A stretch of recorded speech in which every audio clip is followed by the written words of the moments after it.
বেলাল কালো হইলে কি হইব রে বাবা, বেলালের অন্তরতে ছিল আমার দয়াল নবীর নূরের আলো। সুবহানাল্লাহ।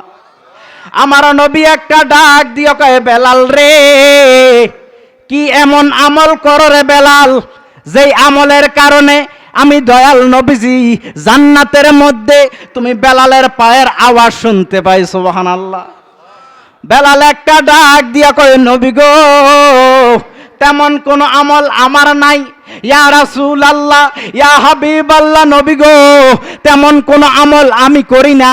আমার নবী বলতেছে, বেলাল কি আমল করো, যেই আমলের কারণে আমি নবী যখন মেরাজে গেলাম, যখন আমার আল্লাহ পাক রাব্বুল আলামিন আমাকে জান্নাতের মধ্যে নিলেন, কি এমন আমল করো যেই আমলের কারণে আমি দয়াল নবীজি তুমি বেলালের আওয়াজ জান্নাতের মধ্যে শুনতে পাইলাম।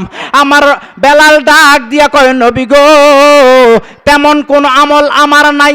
ইয়া রাসূলুল্লাহ, ইয়া হাবিবাল্লাহ, নবী গো, প্রত্যেক দিন ফরজ নামাজ আদায় করার পরে আমি বেলাল 2 রাকাত নফল নামাজ আদায় করি। সুবহানাল্লাহ।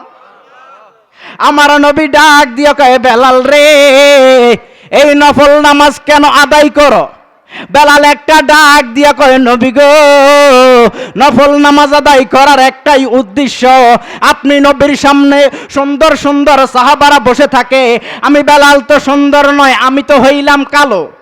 আপনার নজর যদি আমার দিকে না পড়ে কি উপায় হবে আমার, এই চিন্তা করে আমি প্রত্যেক দিন ফরজ নামাজ আদায় করার পরে 2 রাকাত করে নফল নামাজ আদায় করে। সুবহানাল্লাহ। নবী আমার ডাক দিয়ে কয়, বেলাল রে, তোমার নামাজ তো আল্লাহ কবুল করে নিছেন। সুবহানাল্লাহ।